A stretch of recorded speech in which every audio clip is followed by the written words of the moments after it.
Nein, nein, nein.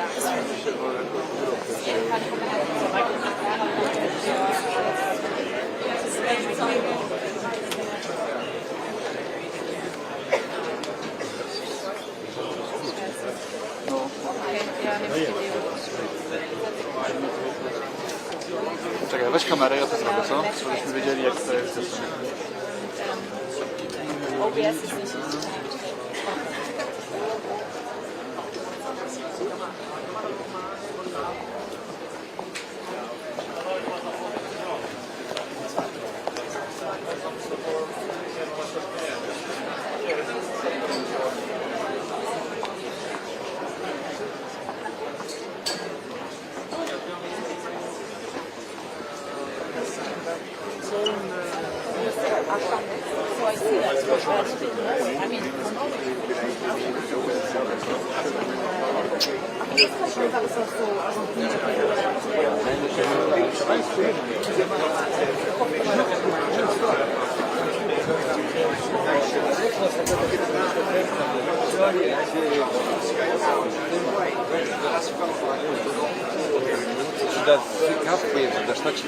Znaš das?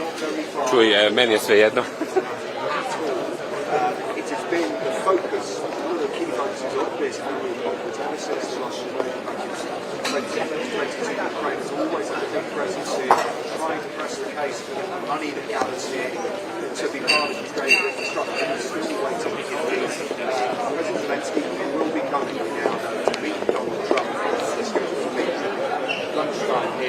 All week it's been unclear whether he would make the schedule to speak. He does now have a platform, a main address, all behind the schedule, but it has been late in the day, adding to this sense of playing this not undermined ready to be opposed by that.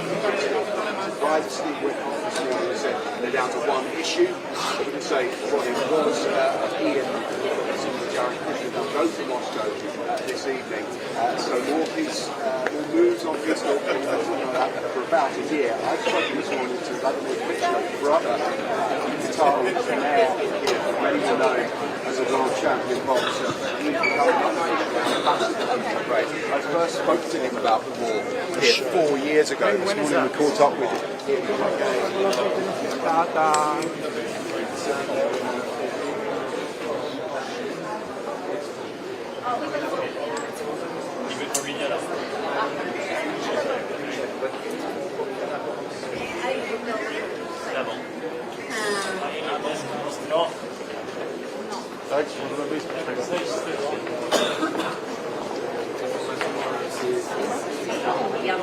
Il est dedans?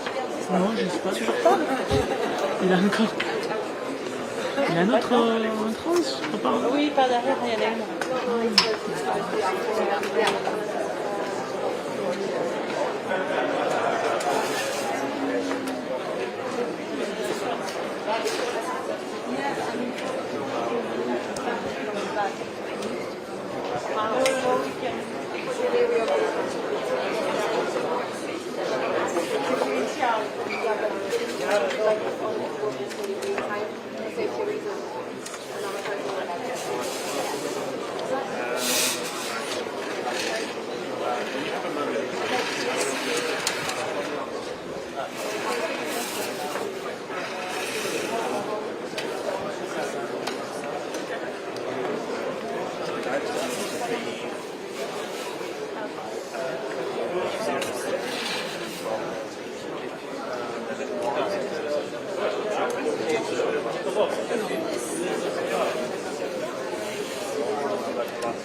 Ils vont faire comme hier.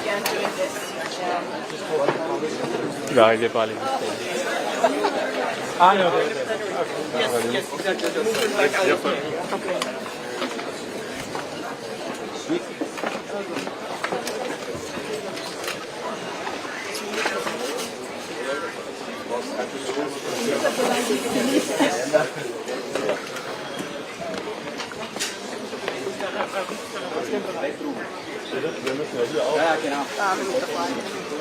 Sorry, we need to clear all of this area. You need to Step move back. back. Thank you. Sorry. Please step back. Step back. On live? Yeah, come on, sit here. Sorry. He's going to take my place. But, yeah, I'm trying to get out, but...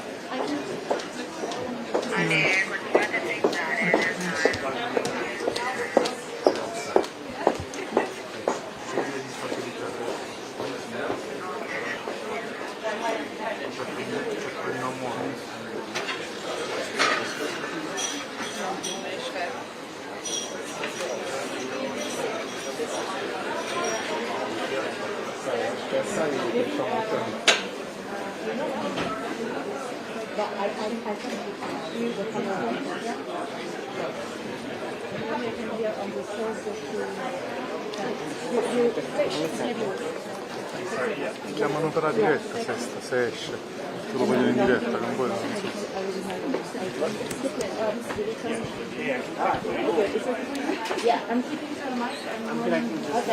Après, tu sais, il faut passer par la ressortir.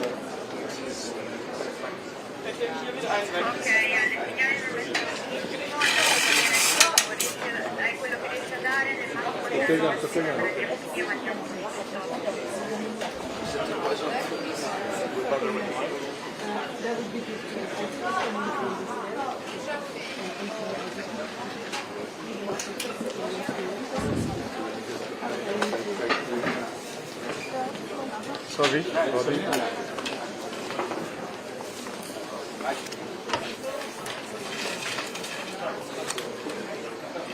Come deve andare da qua? Come? E poi evidentemente fa il giro. No, di qua, vedete. Di qua va? Sì. Ah, passa qua. I can see.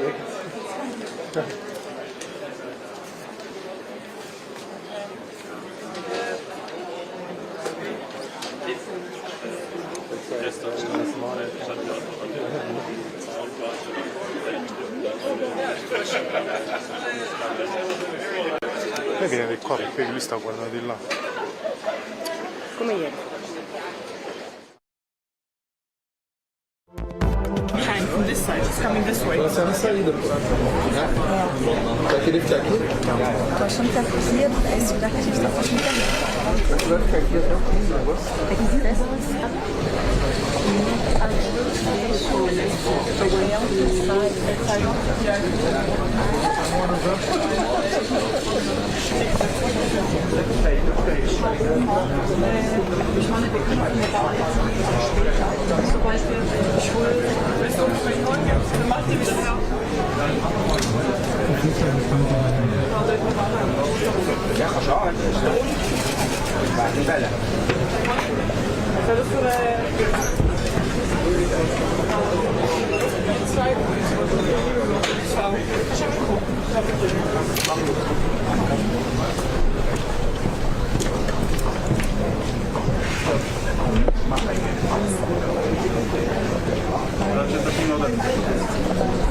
Please welcome the founding members of the Board of Peace. The Minister of the Prime Minister's Court of the Kingdom of Bahrain, Affairs of the Kingdom of Morocco,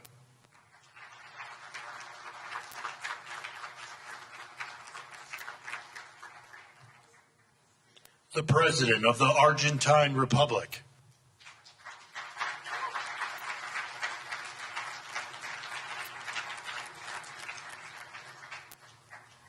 the Prime Minister of Armenia,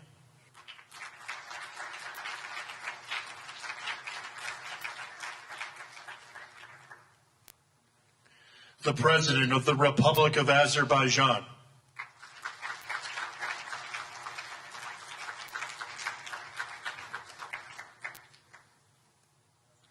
the Prime Minister of the Republic of Bulgaria,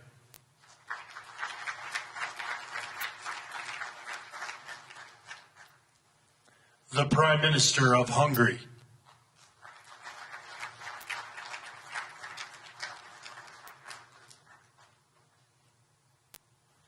the President of the Republic of the Prime Minister of Hungary,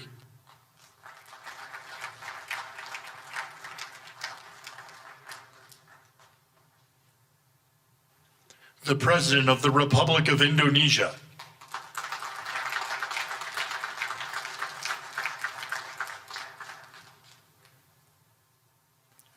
the Deputy Prime Minister and Minister of Foreign Affairs and expatriates of the Hashemite Kingdom of Jordan,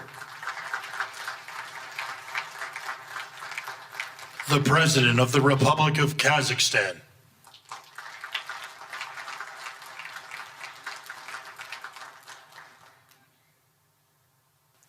the President of the Republic of Kosovo,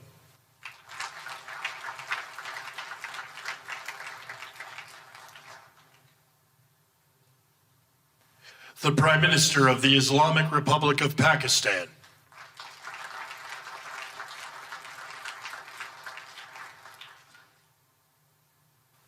the President of the Republic of Paraguay,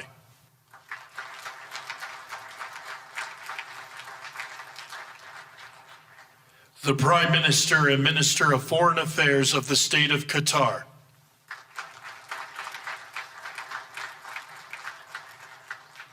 the Minister of Foreign Affairs of the Kingdom of Saudi Arabia,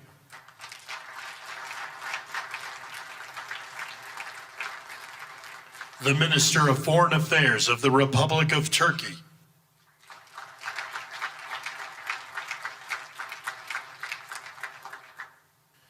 the Special Envoy to the United States for the United Arab Emirates,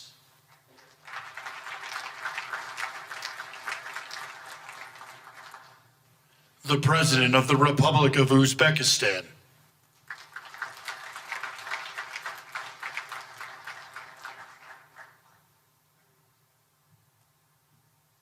the Prime Minister of Mongolia,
Please welcome the Chairman of the Board of Peace, the President of the United States of America, Donald J. Trump.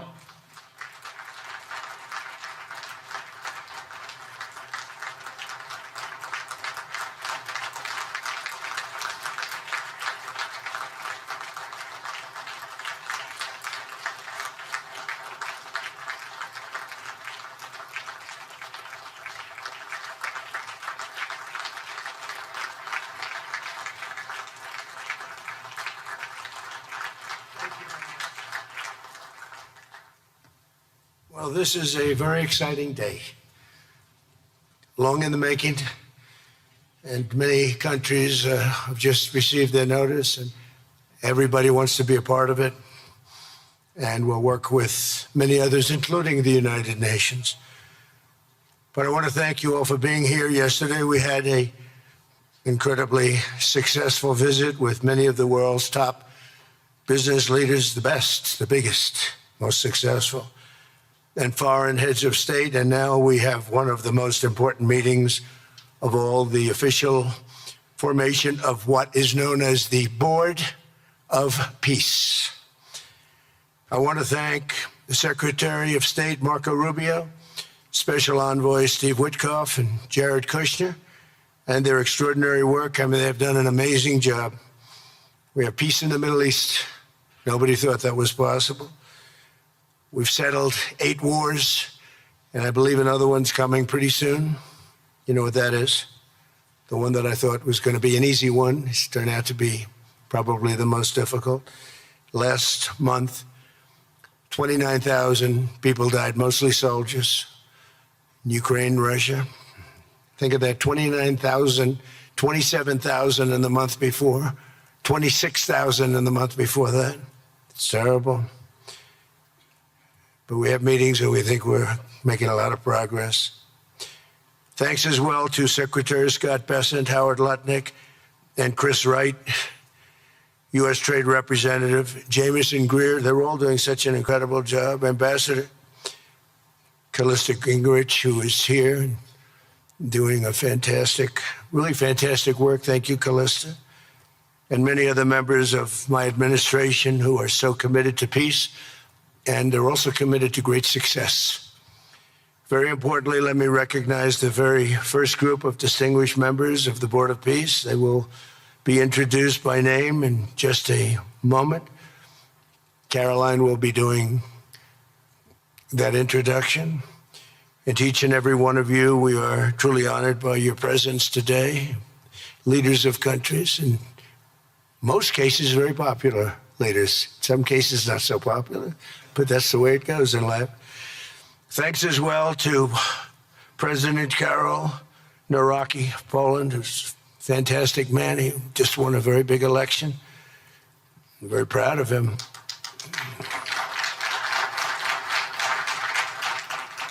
Amazing. Along with former Prime Minister of the United Kingdom, Tony Blair. Thank you, Tony, for being here. We appreciate it. And members of the Board of Peace Executive Board, great group. This week marks the 1-year anniversary of my second inauguration as president. No administration in history has achieved such a sweeping turnaround in 12 months' time at home and abroad. We have a tremendous mandate. We won the popular vote by millions. We won every swing state to 7. They were saying, can you win all 7? Is it possible? Because it's not done. And we won all 7. We have a great mandate back at home. As I said yesterday, the U.S. economy is booming with virtually no inflation. It was 1.2% for the last 3 months, and we inherited the worst inflation in the history of our country. And we have economic growth now of 5.4%, looks like. And I think that number can double and triple if we do the right things and if we change thinking so that if you announce good numbers, the markets go up instead of if you announce good numbers, the market goes down because everybody tries to kill it by lowering or raising interest rates depending on the situation. When America booms, the entire world booms. And we have secured commitments for over $18 trillion in new investment coming into our country, which is a record by many times over, not just by a little bit, by many times. There's no country ever in history that's gotten anywhere near that number. Slashed our trade deficit by 77%. This is in 1 year. Yesterday was 1 year. And signed historic trade deals with nations from all over the globe. Today, the world is richer, safer, and much more peaceful than it was just 1 year ago. We put out all those fires. A lot of people didn't know, including me, that some of those wars were going on. And some of them were going on for, in one case, 32 years, in another case, 35 years, and another one, 37 years. We were very happy to stop the war that had started with India and Pakistan, two nuclear nations. And I was very honored when the Prime Minister of Pakistan said President Trump saved 10 and maybe 20 million lives by getting that stopped just before bad things were going to happen. As president, I ended those 8 wars in 9 months, including Cambodia and Thailand. And by the way, many of the leaders are here. Kosovo and Serbia, the Democratic Republic of the Congo and Rwanda, Pakistan and India, Israel and Iran, Egypt and Ethiopia. We're working on that right now. I met yesterday with a very good general and a very good leader of Egypt.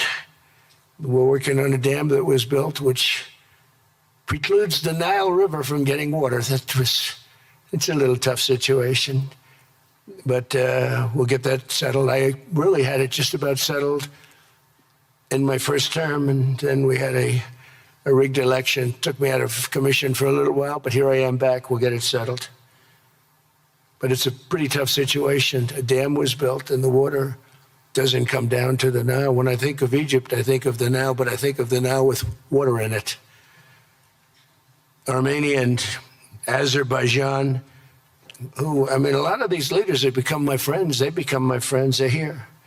And of course, the war in Gaza, which is really coming to an end.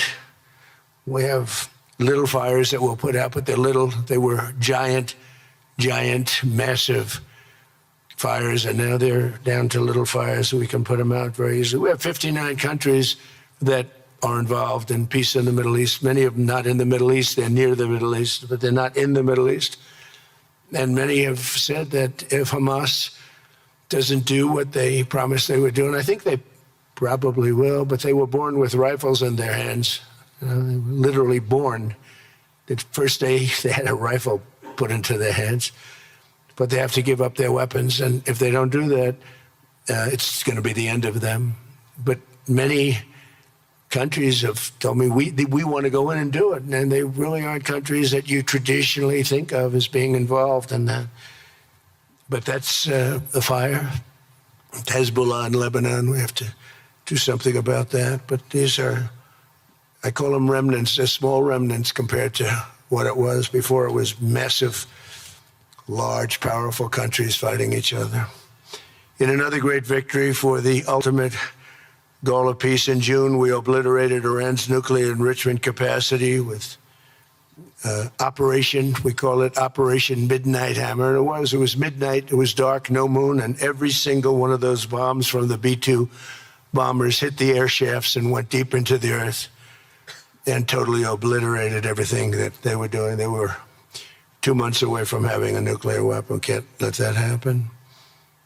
And Iran does want to talk, and we'll talk. We've also hit ISIS in Syria, and very strongly, as you know. In my first administration, I took out al-Baghdadi, the founder of ISIS, and he was trying to start it up again because due to the tremendous talent of General Raisin Kane, as I call him, he wiped out ISIS in a period of 3 weeks in my first term. You know, we had a great first term, but the second term is, I think, blowing it away, actually.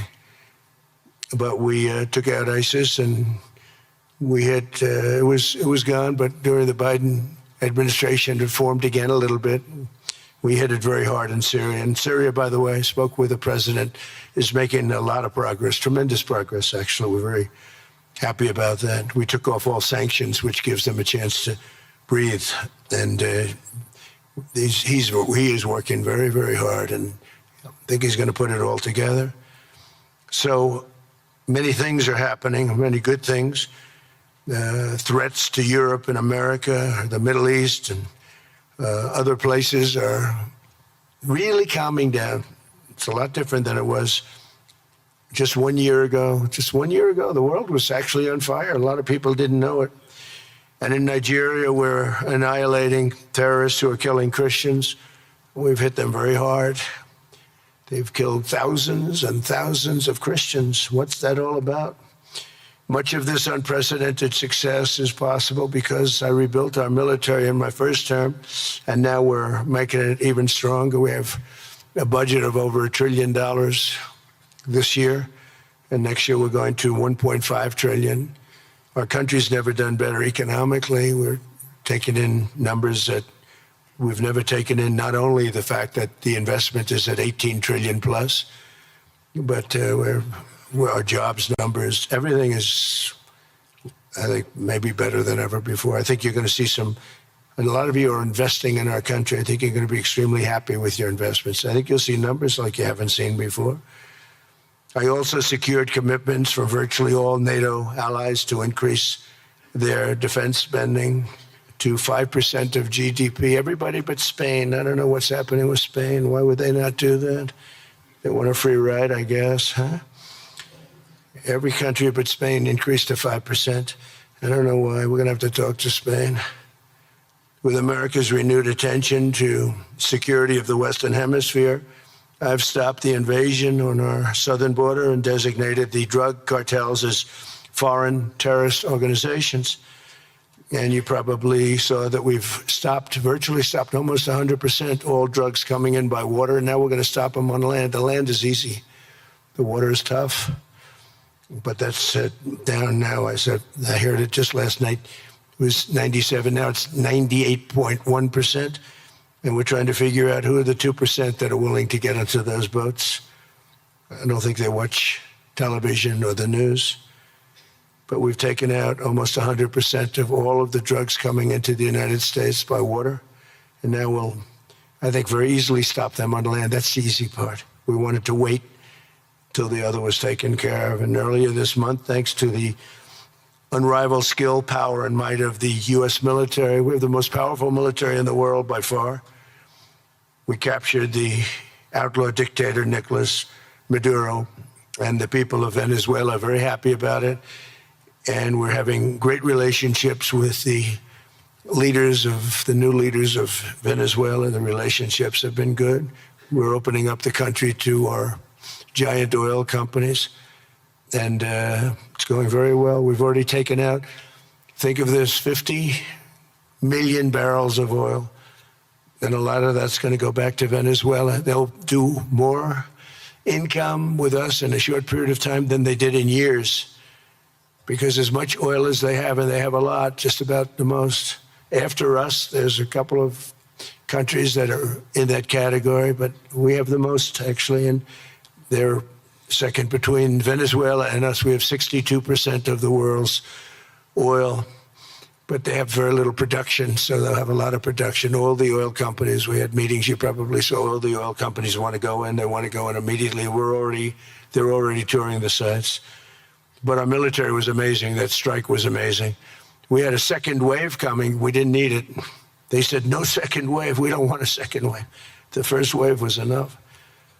And of course, we're working to end the horrible killing in Ukraine, a war that should never have happened and would have never happened if I were president. That was not going to happen. I used to speak to Vladimir Putin about Ukraine, and it was the apple of his eye, but he would never have ever done it. Said, you can't do that, Vladimir. As part of this historic record of major peace initiatives, today we're announcing more details regarding the Board of Peace, so important.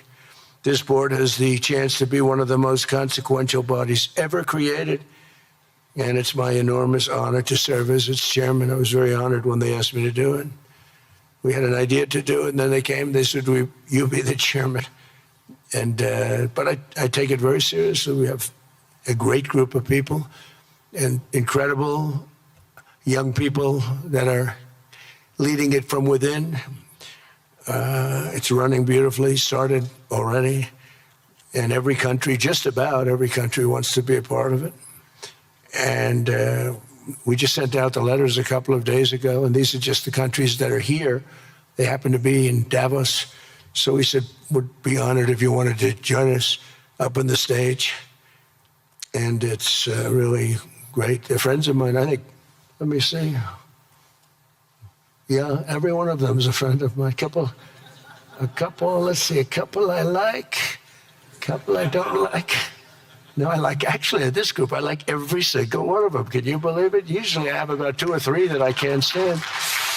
Usually I have 2 or 3 that I don't like. I don't find them up here. I like every one of these people. No, they're great people. They're great leaders. And the Board of Peace is composed of leaders, the top leaders in the world, actually. Last October, we released a plan for the permanent end to the conflict in Gaza, and I'm pleased to say that our vision was unanimously adopted by the United Nations Security Council late last year. Under phase 1 of this plan, we have painstakingly maintained that Gaza, and we're going to have it very strongly, and it's what we have. Maintained the Gaza ceasefire, delivered record levels of humanitarian aid. We've given aid. You know, you used to hear all the people were starving and it was terrible. Now you don't hear that anymore. We've delivered record levels of humanitarian aid. I want to thank the United States, but I want to thank some of the countries that are sitting right up here, because they've sent great aid also in the form of money, where we go out and purchase food, and you don't hear those stories anymore with people starving. And secured the release of all 20, we secured the release of all 20 living hostages.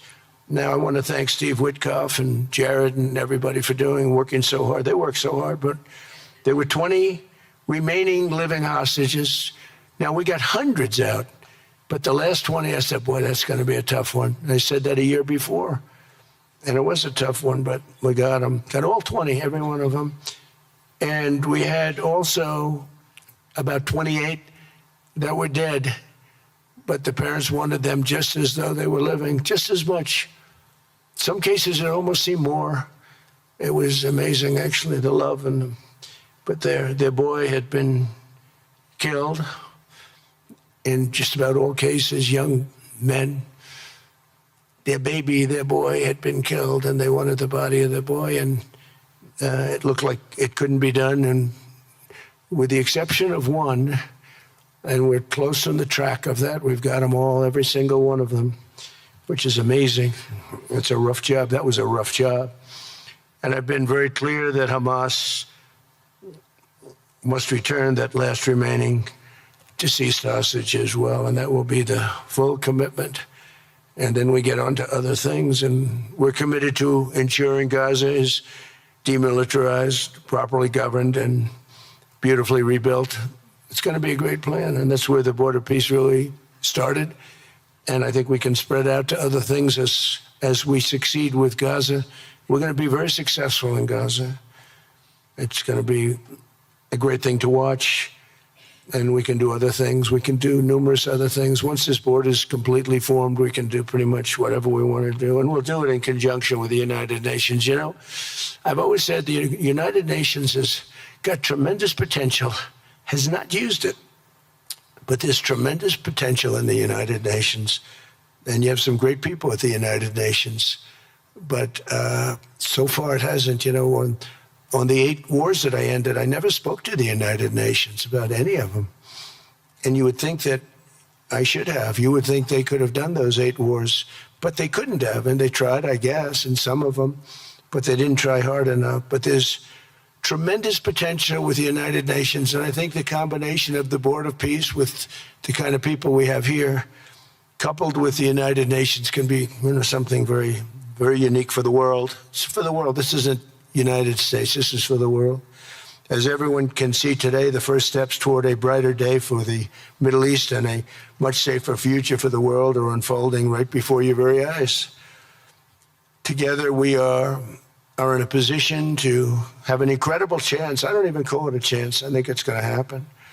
To end decades of suffering, stop generations of hatred and bloodshed, and forge a beautiful, everlasting, and glorious peace for that region and for the whole region of the world, because I'm calling the world a region. The world is a region.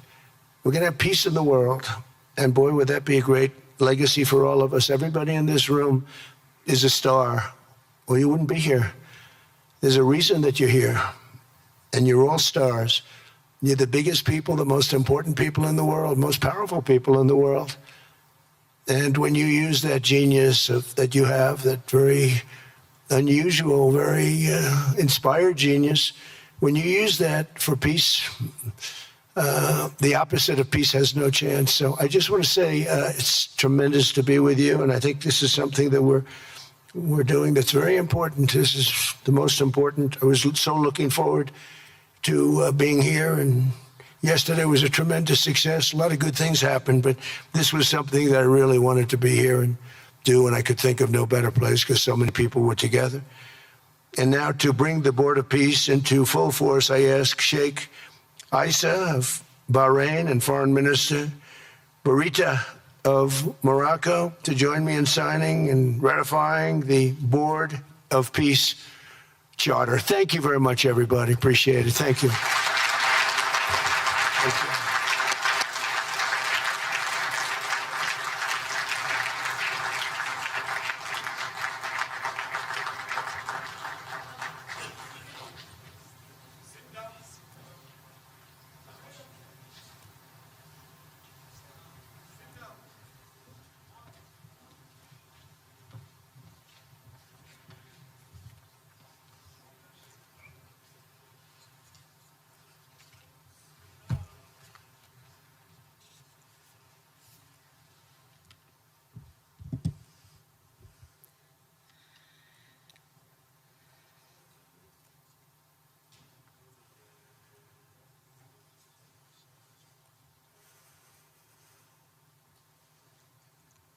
Okay.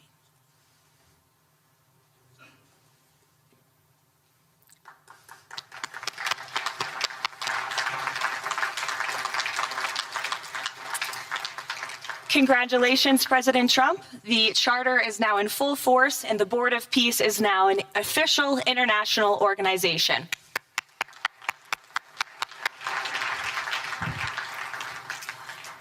We will now continue the signing ceremonies, beginning with the President of Argentina and the Prime Minister of Armenia.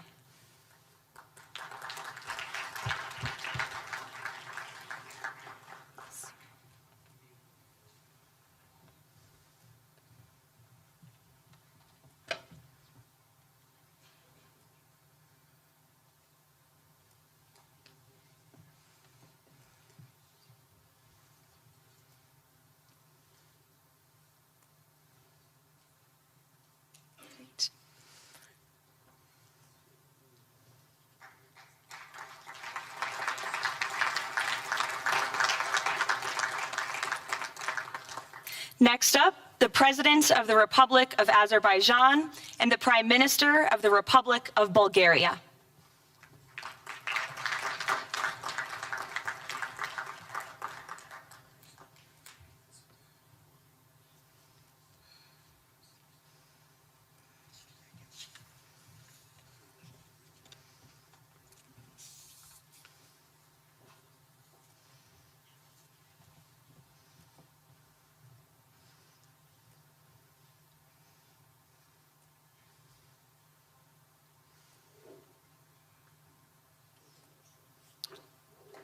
Thank you.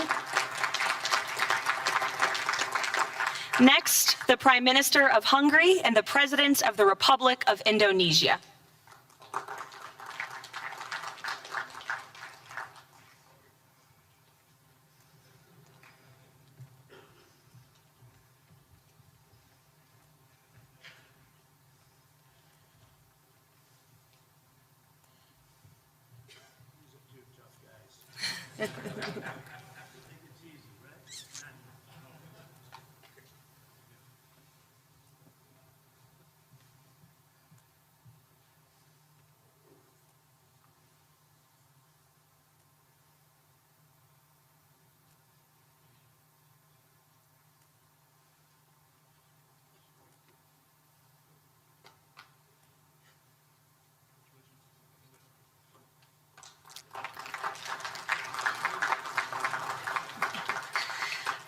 Next, the Deputy Prime Minister of the Kingdom of Jordan and the President of the Republic of Kazakhstan.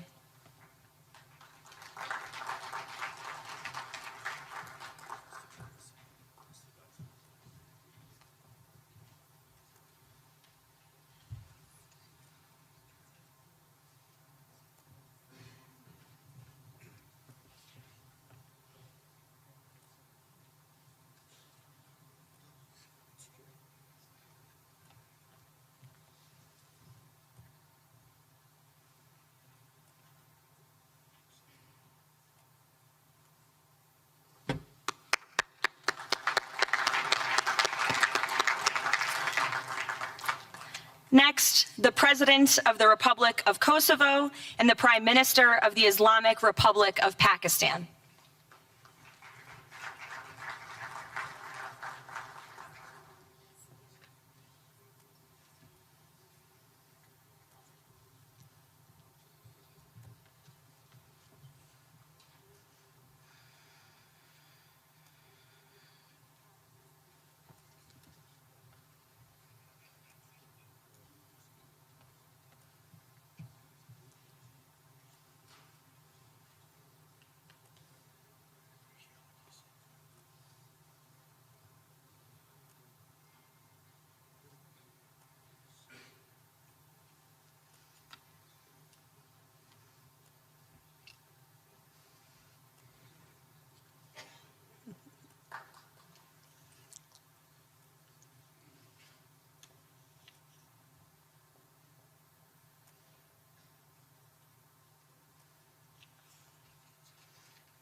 That's it.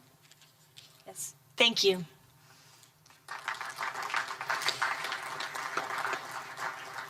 Next, the President of the Republic of Paraguay and the Prime Minister of the State of Qatar.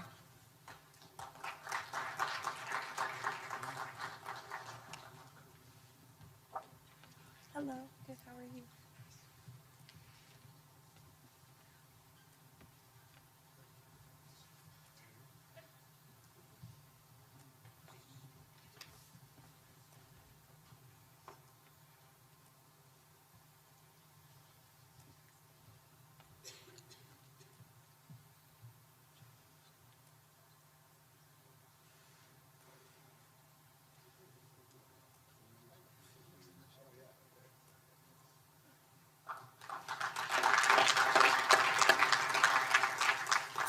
Next, the Minister of Foreign Affairs of the Kingdom of Saudi Arabia and the Minister of Foreign Affairs of the Republic of Turkey.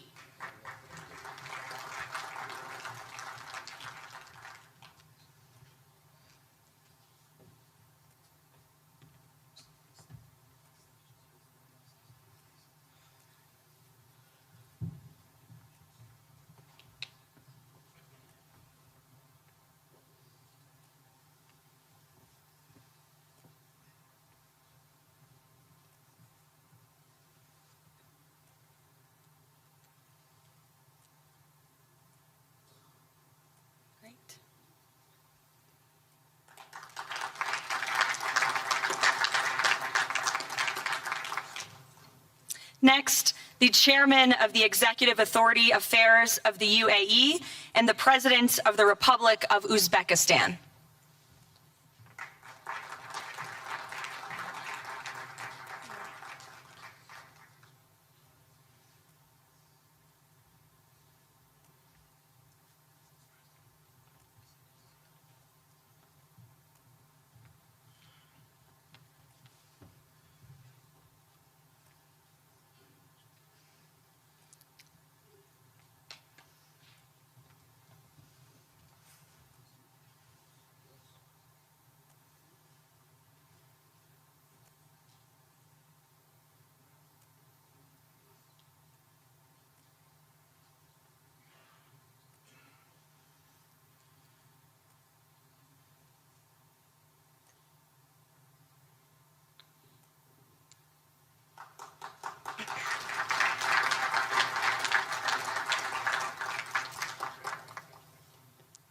And last but not least, the Prime Minister of Mongolia.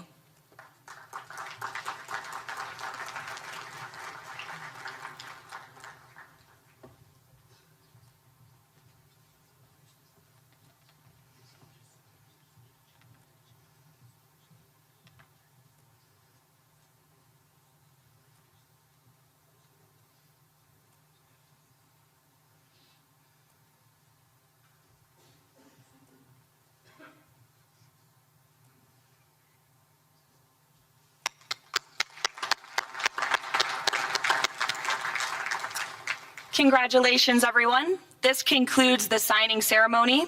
If President Trump and all of the Board of Peace members could please join the President around the table.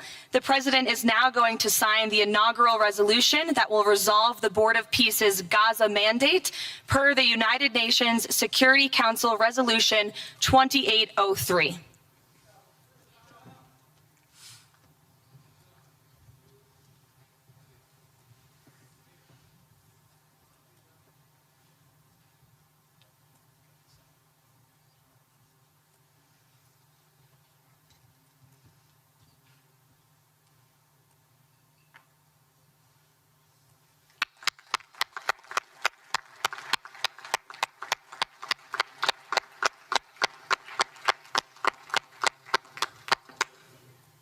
Congratulations. If President Trump and all Board of Peace members could please take their seats in the front.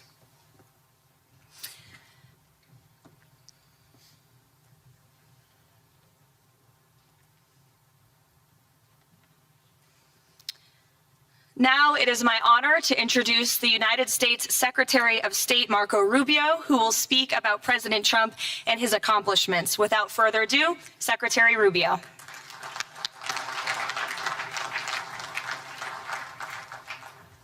Thank you very much. It's an honor to be here today. It's an honor to serve as the Secretary of State during a historic presidency. And it's a historic presidency because the President of the United States, Donald J. Trump, is someone who is not limited by what others say is possible or what others say is impossible.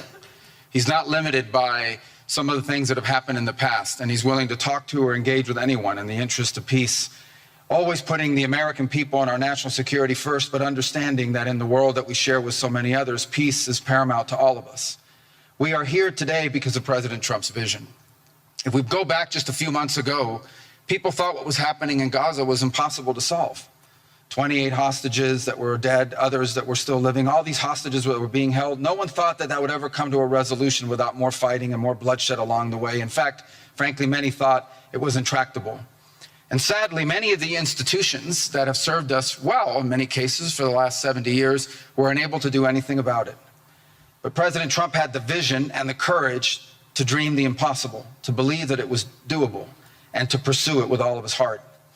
And he was in that capacity assisted by an extraordinary team, and I think both Jared and Steve deserve a tremendous amount of credit, Jared Kushner and Steve Woodcock, for all the work they put in.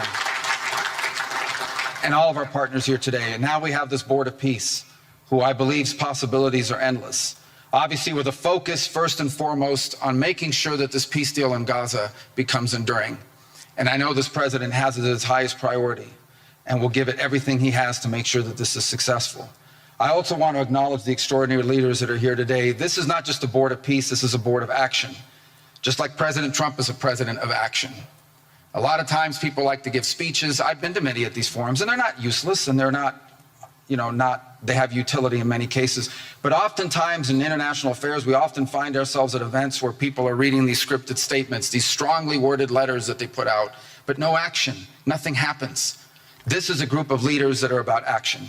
And the President of the United States is a president of action, of getting things done. And today is the beginning of that, of a new era and a new stage that we think is so important as a model to the rest of the world of what is possible. And clearly the focus is right now on Gaza and making sure that the plan that's about to be presented to you here today, this vision for the future of Gaza, this vision for the future of the region, is not just possible and promising. It is our destiny if we put the time and the effort that it requires, as I know this board will do. But I also think it will serve as an example of what's possible in other parts of the world. Without losing focus on what's before us now, this is what's possible for other places and other conflicts that seem impossible to solve right now. So I want to, on behalf of the United States, on behalf of the team that worked so hard on this, thank every single one of the leaders that are here today and all of the countries that have committed to joining, and many others who are going to join. Others either are not in town today or they have to go through some procedure internally in their own country because of constitutional limitations, but others will join. Many want to be a part of this effort because it is going to be a successful effort. And you see it reflected here today among countries of different backgrounds from different parts of the world, majority Christian, some, majority Muslim, others, who've come together. In fact, former adversaries who have joined here as part of this Board of Peace. And all was possible, and I want to acknowledge this again, because of the vision and the drive of the President of the United States. So thank you all for joining us here today. We appreciate it very much.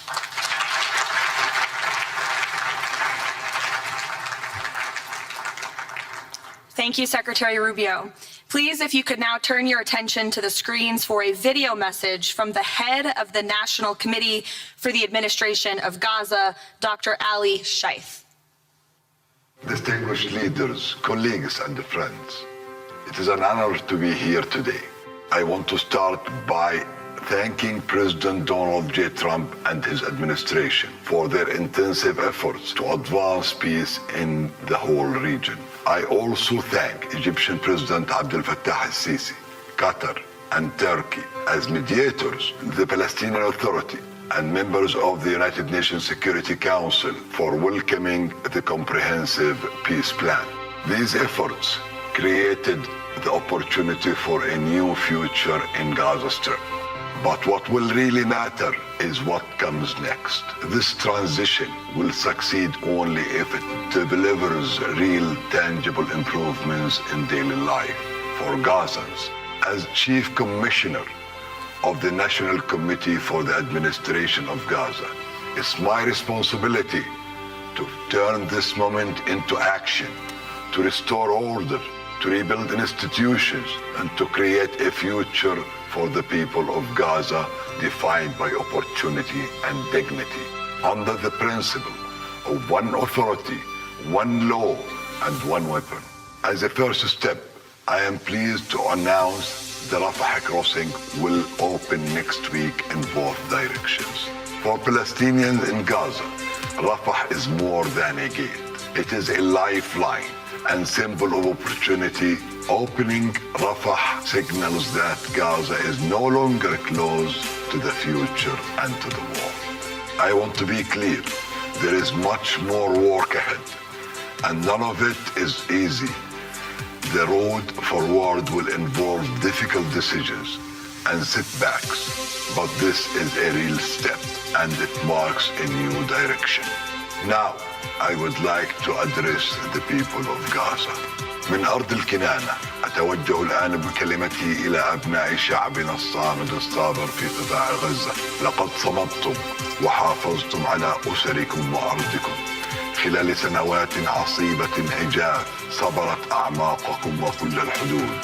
إن صمودكم الأسطوري له أعظم ما قدمت. Your legendary steadfastness is the foundation upon which we will build our future together. This moment is not for looking back, but for moving forward toward a prosperous and bright future. A future where our children grow up without fear or anxiety, where work is rewarded, schools are opened, and daily life regains its stability and security. The coming stage requires the concerted efforts of everyone. But you will not face it alone. Your voices have weight, your actions have impact, and your commitment to peace and the rebuilding of your communities will define the futures of the new Gaza Strip. Step by step, with discipline and determination, we will build a capable Gaza, capable of self-reliance, and we will build it into a center for freedom, opportunity, and peace. اليوم أسأل الأسرة الدولية ليس فقط أن تدعم هذه أسأل by our actions, hold us to clear standards and stand with the people of Gaza as we take this responsibility for our future. Thank you, ladies and gentlemen.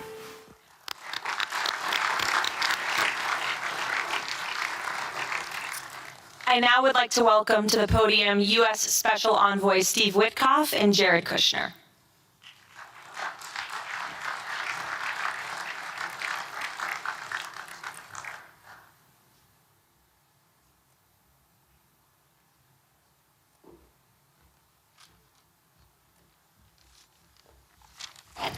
Thank you, everyone, and welcome here. This is really my honor to be up here speaking. I remember when the president asked Jared and, of course, our great Secretary of State to work on something that the world thought was impossible and unattainable. But the President, on this peace deal for Gaza, as on all other deals we work on his behalf, said we had to try. And of course, we were inspired by that. We have achieved a peace deal in Gaza. We have brought the hostages home, all of the bodies except for one, and we will bring that body home too.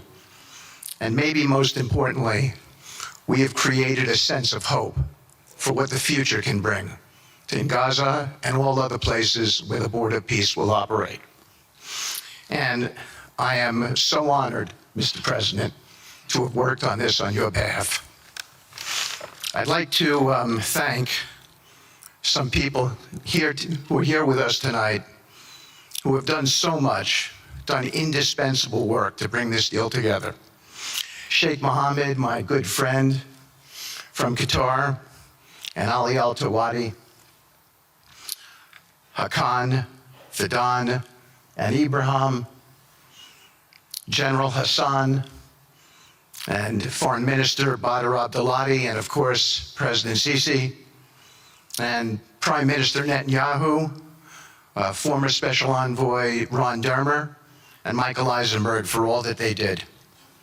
I would also like to thank our core working group and members of the Board of Peace who have been working nonstop on behalf of this incredible, noble effort, around the clock for months on end, sacrificing time with their families and their own personal lives because they believe in the mission and the vision that the President has set out for us. I'd also like to thank, those people include Tony Blair, Yakir Gabay, Josh Grunbaum, Aryeh Lightstone, Laurent Tankman, Admiral Cooper, General Frank, and I probably have forgotten some along the way. And then perhaps most importantly, I want to thank our administration. We have an incredible team. It's amazing to work for this administration. I think you see the results that we get on behalf of the President because he inspires us so much. So I'd like to thank the Vice President of the United States, J.D. Vance, for all of his help and guidance, our Treasury Secretary, of course, the Secretary of State, who we work hand in glove with, and a special thanks to our Chief of Staff, Susie Wiles, who is always available to us for consultation, for steering, and for all else that she does. Thank you.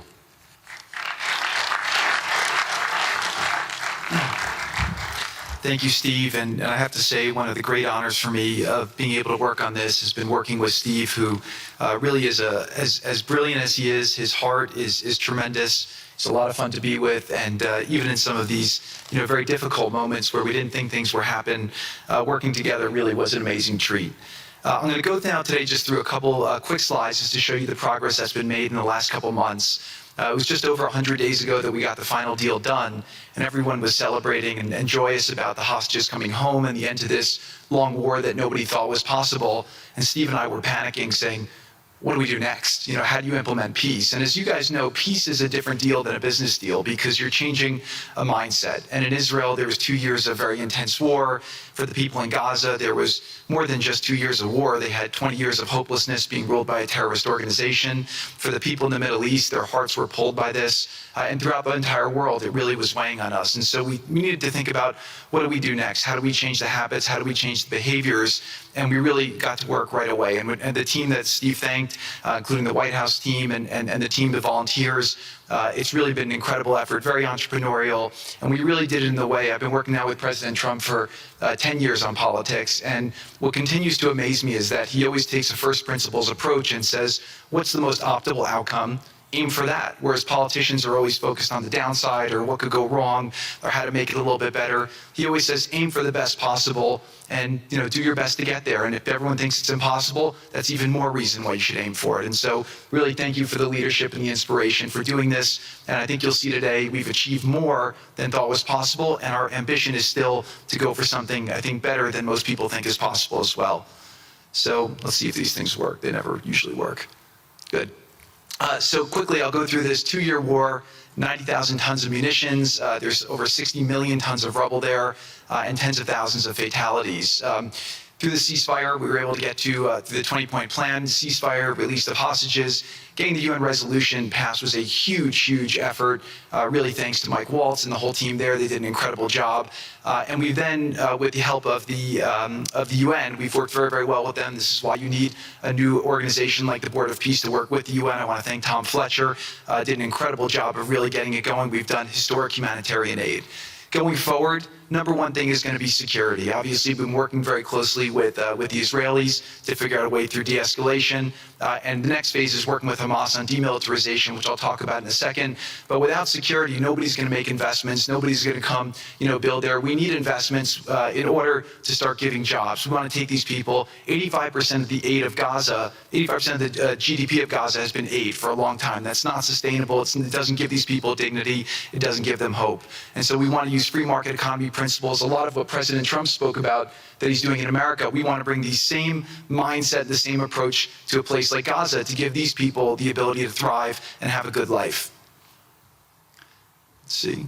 So on the aid, I mentioned the UN. So now people are talking about famine. 100% of the food needs are met, and that's been overabundance. The cost of goods have gone down tremendously. Over 55,000 trucks have gone in, and over 1.4 million pallets. And it's been the largest humanitarian effort done into a war zone that anyone's been able to tell us about. This really has been a great joint effort that everyone's been able to do, and so it's a great thing.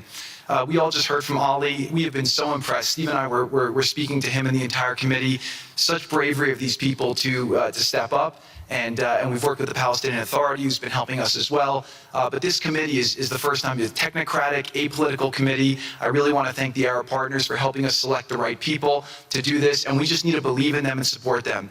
I put this up here. It's probably a little too small for me to read, but this is really important if you saw the mission statement. So Hamas's mission statement was, we need to destroy the state of Israel.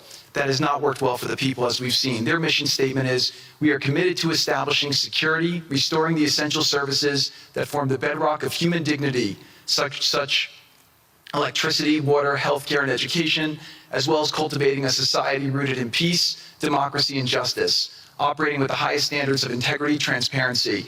So these are the basic things. Their goal is to have peace and to help their people, which is an obvious mission statement for a government, but actually fairly novel for Gaza. So we did a master plan. We brought in, I thank Yakir Gabay, who's one of the most successful real estate developers and brilliant people I know. He's volunteered to do this, not for profit, really because of his heart. He wants to do this. And we've developed ways to redevelop Gaza. Gaza, as President Trump's been saying, has amazing potential. And this is for the people of Gaza. We've developed it into zones. In the beginning, we were toying with the idea of saying, let's build a free zone, and then we have a Hamas zone. And then we said, you know what, let's just plan for catastrophic success. Hamas signed a deal to demilitarize. That is what we are going to enforce. People ask us what our plan B is. We do not have a plan B. We have a plan. We signed an agreement. We are all committed to making that agreement work. There's a master plan. We'll be doing it in phasing. In the Middle East, they build cities like this in 2-3 million people. They build this in 3 years. And so stuff like this is very doable if we make it happen. Rothville will start with. This will show a lot of workforce housing. We think this could be done in 2-3 years. We've already started removing the rubble and doing some of the demolition. And then New Gaza. It could be a hope, it could be a destination, have a lot of industry, and really be a place that the people there can thrive, have great employment. Once this starts going, we think there should be 100% full employment and opportunity for everybody there. And we have a lot of data on what can be, but we think that this really gives the Gazan people an opportunity to live their aspirations. But it all starts with security, and it all starts with governance. Final note I'll just say on the Board of Peace, which is that all the lessons we're doing is we're basically studying the best practices from all over the world, and we're watching who does education the best, who does healthcare delivery the best. All of these things it's not secret IP. All this is IP that the Board of Peace is going to make public, and we want to encourage all the countries to be able to follow these best practices. A lot of the things that President Trump is doing in America, if they're working, we should all be copying them. If we find what's working in other countries, we should be copying them too. And so what the Board of Peace will have the ability to do, if we're successful with Gaza, is really show how do you do peace implementation, which is something that when we got this deal done, we didn't really find too much expertise or know-how on how to do it. So as we're creating this system, hopefully it's something that we can just document these learnings and make them available to all else who want to use them in the future. So demilitarization, this is something we're starting now. We have a new government in Gaza. This government will be working with Hamas on the demilitarization to really take the principles that were agreed to in the document to the next phase, and hopefully that will be successful. Without that, we can't rebuild. So if Hamas does not demilitarize, that will be what holds back Gaza and the people of Gaza from achieving their aspiration, and that's very important. So the next 100 days, we're going to continue to just be heads down and focused on making sure this is implemented. We continue to be focused on humanitarian aid, humanitarian shelter, but then creating the conditions to move forward. So thank you. Final point I'll just make is this is really only possible because of the work of so many people and President Trump's great leadership. But a lot of you have been asking, how can we help? So the countries have all been incredibly generous. We'll be doing the first conference where we'll announce a lot of the contributions that will be made in a couple weeks in Washington. From the private sector, there'll be amazing investment opportunities. I know it's a little risky to be investing in a place like this, but we need you to come, take faith, invest in the people, try to be a part of it. And then finally, I'll just talk to people on the media and on the social media, which is, this deal only happened because we worked with Israel, we worked with Turkey, we worked with Qatar, we worked with Saudi, we worked with Egypt. I mean, everyone worked together. We worked with UAE. We all worked together to make this happen. I see a lot of people trying to escalate, criticizing Israel or Israelis criticizing Turkey or Qatar. Just calm down for 30 days. I think that the war's over. Let's do our best to try working together. Our goal here is peace between Israel and the Palestinian people. Everyone wants to live peacefully. Everyone wants to live with dignity. Let's put our efforts towards promoting those who are doing the work to build this up, like Ali and his committee. Let's focus on the positive stories, and let's just calm down, turn a new chapter, and if we believe that peace is possible, then peace really can be possible. So we're going to continue to work every day. We need all of your help to do it. And again, I just really want to thank President Trump for his leadership in doing this. This would not have been possible without your commitment to this. Everyone thought it was impossible to end this war. You never gave up. You never stopped. Every time there was a setback, you told us to try harder. You gave us different ideas. And we've made several impossible things happen just in Gaza to date. And no reason why we shouldn't be able to make even more impossible things happen. So really thank you for your amazing leadership.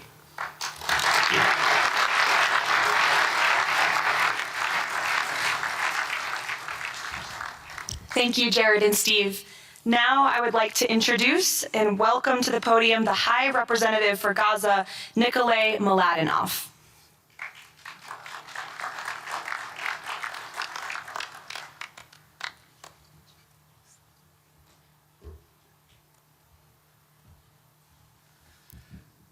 Mr. President, it's a great honor and a massive responsibility for me, for my team, for all of us to be here with you to begin this journey. Who would have thought 2 years ago that we will be sitting here with this group of countries, with this leadership, giving the people of Gaza a new chance? Who would have thought that last Friday I would be sitting, Mr. President, in Cairo with an amazing group of Palestinian technocrats, people who you don't see on the news, people who are not media personalities, but who are experts, who are committed to giving their people a chance in life. And this is what this is all about. For too long, Gazans, Palestinians, and Israelis have lived with conflict, with death, with destruction. Now, the page turns. And whether that page turns successfully really depends on all of us. We have the ingredients for it. We have the leadership of the United States and President Trump. We have a great group of countries joining the Board of Peace and more to come. We have a fantastic Palestinian team on the ground, and we must make it work. Our partnerships are there, our plans are in place, and we need your support. And finally, I look to all of you who are in this room and who are watching this meeting from their screens at home or in their offices. Please put away your talking points for a minute. Please put away your fears. Please put away your concerns. Please stop listening to the rumors and to the gossip.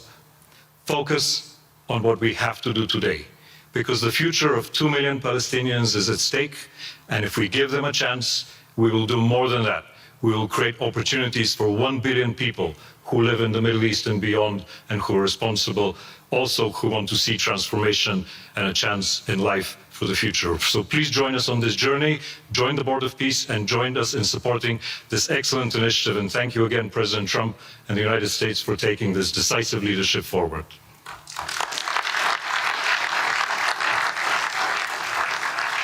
Thank you. President Trump, would you like to make some concluding remarks?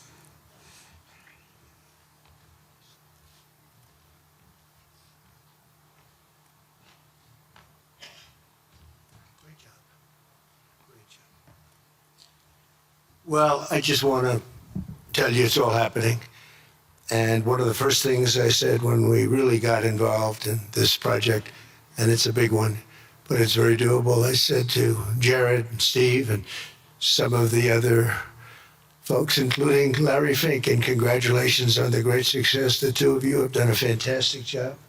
This is bigger and better than ever. We usurped some of your time for a very important reason, and you understand that better than anybody, and we appreciate that you're here very much. Thank you both very much. But I said that, this is a great location.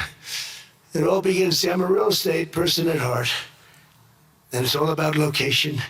And I said, look at this location on the sea. Look at this beautiful piece of property, what it could be for so many people. It'll be so great. People that are living so poorly are going to be living so well. But it all began with a location. That's the vision. They look out on the waters, and very few places are like it. So we put together a team that's outstanding, a team that's done it before, a team that I think has done tougher jobs. If you want to know the truth, we've done some tough jobs. And we continue to, as far as the United States is concerned, we're behind it. And the United States has never been stronger, never been bigger, better. It's doing really well. You see that, building thousands of businesses, plants, factories all over the United States are right now under construction. Nobody's ever seen anything like it. And this is just an honor to be involved with this, and to be involved with the great people in this room and the great leaders that are sitting on stage. We thank you very much. And we have many others that have signed up, and they all want to be members of the Board of Peace, because it really will be important. This is not going to be a waste of time. We waste so much time on things that never happen. This will happen, and it's already happening. Thank you very much, everybody. It's a great honor to be with you. Thank you. Thank you.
大家好，我是主播周玉琴。很多的朋友告诉我们，选择原版的太阳星全效克菲尔益生菌，它添加有羽衣甘蓝，健康再加分。